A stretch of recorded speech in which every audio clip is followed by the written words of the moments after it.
Things are quite serious and they're moving very quickly now. If you thought Klaus Schwab was a typecast villain, meet Regina Dugan, first female director of DARPA. Our responsibility is to develop the technology for this. How it's ultimately used will be determined by the military. She began her career in DARPA in the 90s, then went on to share her vision with Google, heading projects like the beginnings of Google's augmented reality business, as well as multi-touch censored smart clothing, if you didn't know that was a thing.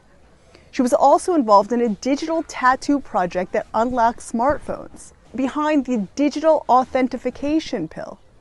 She said her work at Google was mending, quote, the mechanical mismatch between humans and electronics.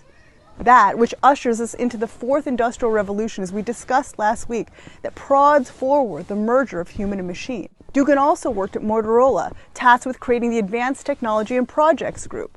She told the New York Times the group was, quote, a small, lean, and agile group that is unafraid of failure.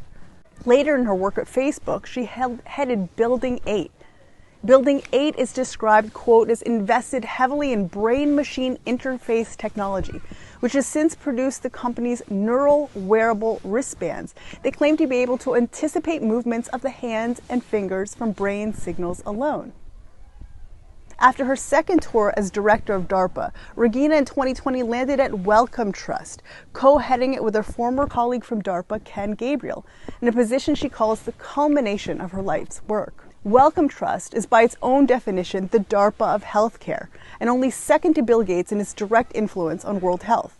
In 1990, the Wellcome Trust co-founded the Human Genome Project, which was the largest international project in biology over 13 years, which sequenced the 3 billion pieces of genetic information in every human cell, with deep ties to the World Economic Forum, obviously. There are 4 programs in the works at Wellcome Trust: multi-stage psych, Delta Tissue, 1KD, and Hope. And we'd be hard-pressed to list them in order of nightmarish potential. This is progress, we're told.